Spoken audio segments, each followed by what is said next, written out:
Bismillahirrahmanirrahim. Assalamualaikum warahmatullahi wabarakatuh.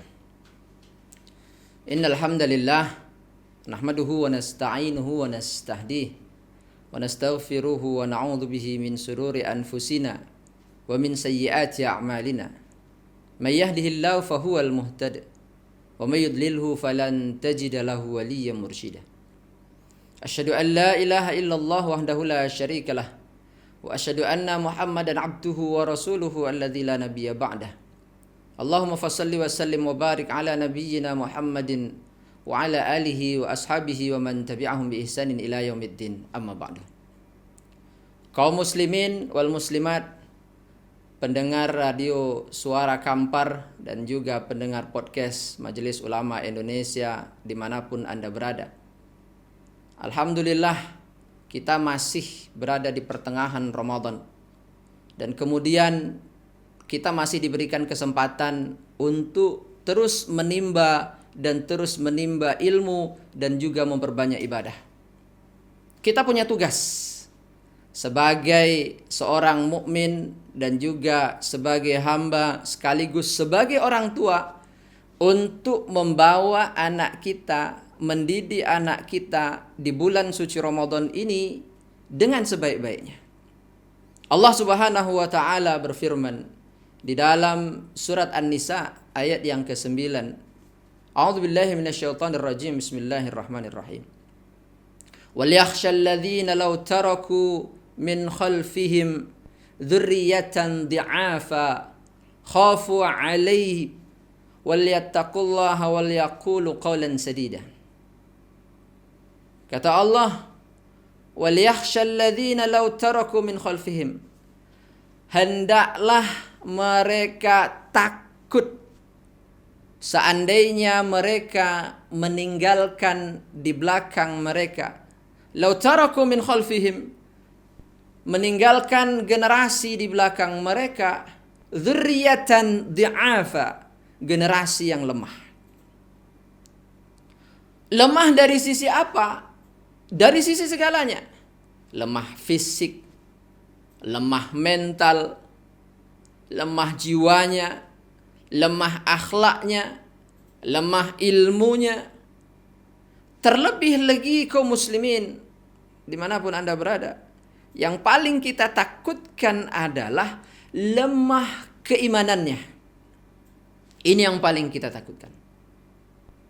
Maka ketika Allah menekankan itu kepada kita, kemudian kata Allah, takutlah kepada Allah. Takutlah kepada Allah. Dan kemudian Allah juga menekankan kepada kita agar kita berkata dengan benar, berkata dengan baik. Kaum muslimin dimanapun Anda berada, pendidikan anak itu adalah tugas utama bagi orang tua. Dan kita wajib mendidik anak kita syariat-syariatnya agar mengenal Allah, mengenal Rasulnya, mengenal siapa malaikatnya, tahu kitabnya, dan tahu agamanya. Karena sebagai orang tua, kita tidak boleh berlepas tangan terhadap pendidikan agama anaknya. Mungkin ada di antara kita yang berkata, oh sekarang banyak pendidikan agama yang bagus. Ada pesantren, ada MDA, ada madrasah, bahkan ada sekolah-sekolah IT dan lain sebagainya. Oh, sudah saya titipkan anak saya sudah wakilkan anak saya di pendidikan agama tersebut, di lembaga-lembaga agama tersebut. Kaum muslimin dimanapun Anda berada, ketika Anda menitipkan itu, tugas Anda belum selesai. Tugas Anda dalam mendidik agama belum cukup sampai situ. Karena tugas utama bagi seorang ayah dan orang tua tugas utamanya adalah dibebankan kepada mereka untuk mengajarkan syariat, mengajarkan agama. Terkadang kaum muslimin, kita terlena. Kemudian kita merasa sudah berbuat baik. Tapi kita lalai ketika anak sudah di pesantren. Kemudian ketika pulang di rumah. Kemudian ketika di rumah, waktu sholat subuh tidak kita bangunkan. Mengapa? Kasihan di pesantren, sudah berhari-hari, berbulan-bulan, tiap malam bangun jam 4, tiap malam bangun jam 3, tidur larut jam 10. Biarlah di rumah, istirahatlah dulu. Seolah-olah itu baik. Tapi kaum muslimin, hati-hati. Kita sebenarnya sudah merusak anak kita. Apa kata Allah? Wa idza qila lahum la tufsidu fil ard. Ketika dikatakan kepada mereka jangan berbuat kerusakan di muka bumi. Kerusakan di sini kita mungkin mengatakan kerusakan alam, kerusakan sumber daya, kerusakan hutan, bumi dan lain sebagainya. Tapi bukan di situ saja. Kerusakan akhlak kita, akhlak anak kita, akhlak saudara-saudara kita, itu ada juga kaitannya semuanya. Anak gadis kita, anak-anak kita. Yang terlalu parah kaum muslimin, ketika dikatakan jangan berbuat kerusakan, apa yang dikatakan mereka? Qalu, mereka berkata, innama nahnu muslihun. Oh enggak, kami ini orang baik-baik, tujuan kami baik. Kami berkata yang baik-baik, kami mengajarkan yang baik-baik. Contoh sholat subuh tadi kaum muslimin. Anaknya di pondok jam 4 bangun, jam 5 bangun sholat subuh berjamaah di masjid. Tapi kata kita, kasihan di pondok. Sudah bertahun-tahun, berbulan-bulan dia setiap hari seperti itu. Biarlah di rumah. Kasihanlah dia, bangunlah jam 6 tidak apa-apa nanti. Ini kaum muslimin sesuatu yang kita anggap baik, tapi sebenarnya kita sudah merusak anak kita. Maka di bulan suci Ramadan ini kaum muslimin yang berbahagia dimanapun Anda berada, mari kembali kita kuatkan pendidikan anak, yang itu seharusnya memang tugas kita yang kita berikan kepada anak kita. Dan kemudian kaum muslimin, Ramadan mengajarkan segalanya. Mengajarkan kesabaran, mengajarkan keikhlasan, mengajarkan kedisiplinan. Itu kita tanamkan kepada anak kita, itu kita latih kepada anak kita. Dan kemudian setelah kita latih, kemudian kita meminta kepada Allah, semoga Allah berikan keberkahan, semoga Allah berikan jalan yang lurus, jalan yang benar, dan semoga anak-anak kita menjadi anak-anak yang soleh dan solehah. Amin. Assalamualaikum warahmatullahi wabarakatuh. Ramadan adalah syahrun mubarak, waktu yang diberkahi Allah Subhanahu wa ta'ala. Maka merugilah kita kalau justru selama Ramadan kita lewati dengan bermalas-malasan, memperbanyak tidur, tanpa memperbanyak amal ibadah di hadapan Allah Subhanahu wa ta'ala. Selama Ramadan, amal ibadah kita dilipat gandakan oleh Allah Subhanahu wa ta'ala ganjarannya, maka semestinya dan seyogyanya lah selama Ramadan ini kita kurangi tidur kita perbanyak amal ibadah di hadapan Allah Subhanahu wa ta'ala. Ada 3 waktu yang dalam agama kita sedapat mungkin kita jangan tidur di waktu-waktu tersebut. Yang pertama setelah salat subuh, yang kedua setelah salat asar, yang ketiga setelah salat maghrib sebelum kita melaksanakan salat isya. Maka mari rebut keberkahan waktu selama bulan suci Ramadan, kita isi dengan memperbanyak amal ibadah, beristighfar, berzikir, membaca Al-Quranul Karim, dan memperbanyak amal ibadah lainnya. Wassalamualaikum warahmatullahi wabarakatuh. Ustadz, ada yang bertanya, apa saja nilai-nilai yang dapat diajarkan kepada anak selama di bulan suci Ramadan? Baik, pertanyaan yang bagus. Apa saja yang bisa kita ajarkan kepada anak kita di bulan suci Ramadan ini. Kaum muslimin dimanapun Anda berada, bulan Ramadan mengajarkan sesuatu yang berharga kepada kita, kepada keluarga kita, wabil khusus kepada anak kita. Di sana kita diajarkan keikhlasan. Ketika ibadah puasa kita tidak kita barengi dengan keikhlasan, maka sia-sia ibadah puasa kita. Maka itu wajib kita ajarkan dan kita tanamkan kepada anak kita. Kemudian yang selanjutnya diajarkan kedisiplinan. Coba bayangkan kalau kita sahur sudah melewati waktu sahur. Kemudian kita paksakan juga makan. Apa yang terjadi?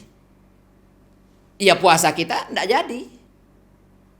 Atau misalnya kita berbuka sebelum waktunya berbuka.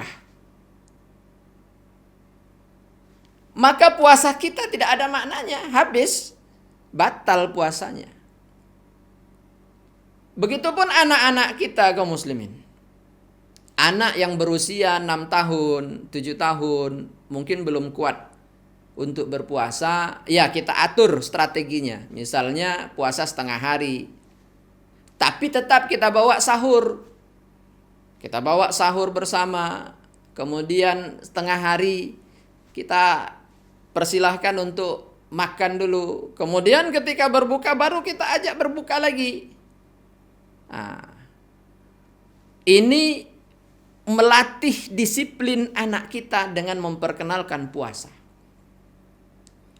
Kemudian kaum muslimin rahimakumullah. Yang selanjutnya puasa melatih kesabaran. Ini harus kita tanamkan, ini harus kita latih, ini harus kita gembleng kepada anak kita. Coba bayangkan. Puasa yang begitu panjang. Dari sekitar jam 5 sampai sekitar jam 6.30 khusus untuk di wilayah Kabupaten Kampar. Terasa panjang. Kalau kita tidak ajarkan kesabaran anak kepada anak kita, apa yang terjadi? Jam 12 siang dia akan minta makan, merengek-rengek. Jam 1, jam 2, ketika kita membujuknya, kemudian anak ini belum terlatih, ya latih terus kesabarannya. Mungkin ketika bertambah usianya belum mencapai akil balik, kemudian masih belum kuat juga, ditambah misalnya sampai jam 2, jam 3, jam 4. Baru setelah ketika dia mampu untuk puasa sendiri, kemudian ini juga baru bisa kita tanamkan kesabaran untuk berpuasa penuh di bulan suci Ramadan itu. Kemudian yang selanjutnya, puasa melatih juga kejujuran kepada anak kita. Anak kita yang pergi sekolah atau siang hari pergi main, pagi hari, sore hari pergi bersama teman-temannya. Ada yang cari ikan, ada yang bermain dengan teman-temannya yang lain. Kemudian ketika mereka pergi, itu di luar jangkauan kita. Kita tidak bisa mengawasi dengan baik. Kemudian di luar kita tidak tahu. Dilatih kejujuran itu, nak. Kamu nanti harus jujur. Ayah, ibu tidak tahu, tidak nampak. Tapi Allah maha tahu, Allah maha nampak, Allah maha melihat. Jangan kamu makan, jangan kamu minum, jangan kamu mencuri-curi makanan atau mengambil minuman. Kemudian kamu minum dan makan ketika sedang berpuasa. Atau ini kadang anak-anak nih yang sering terjadi ketika wudhu. Wudhu 2 kali atau 3 kali air dimasukkan ke mulut, yang dikeluarkan cuma 1 kali. Nah, yang 2 kalinya kemana? Ini melatih, harus kita latih kejujuran ini kepada anak-anak kita. Saya beberapa waktu yang lalu berputar-putar keliling di siang hari di sekitaran kebun yang tidak jauh dari situ ada sekolahan. Dan ini sudah di bulan puasa.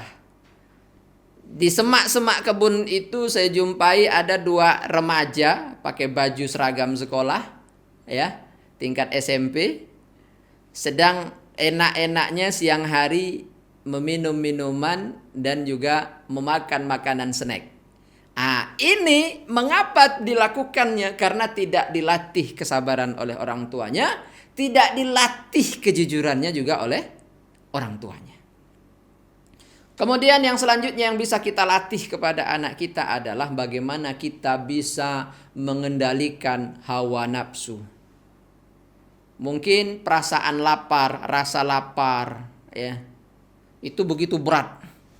Tapi ketika kita sanggup mengendalikan hawa nafsu itu, insya Allah dengan berlatih, terus berlatih dan terus berlatih, insya Allah anak kita akan sanggup untuk melewati dan juga mampu menjaga dan juga menahan hawa nafsunya.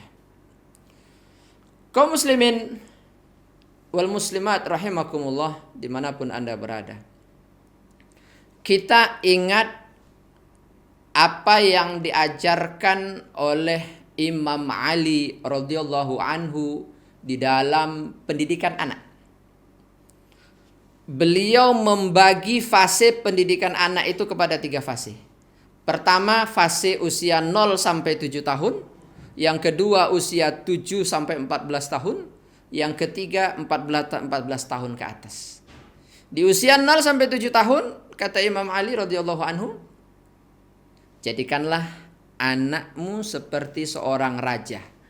Ajarkan kelembutan, ajarkan perkataan-perkataan yang baik, kasih sayang, rasa cinta, menghormati.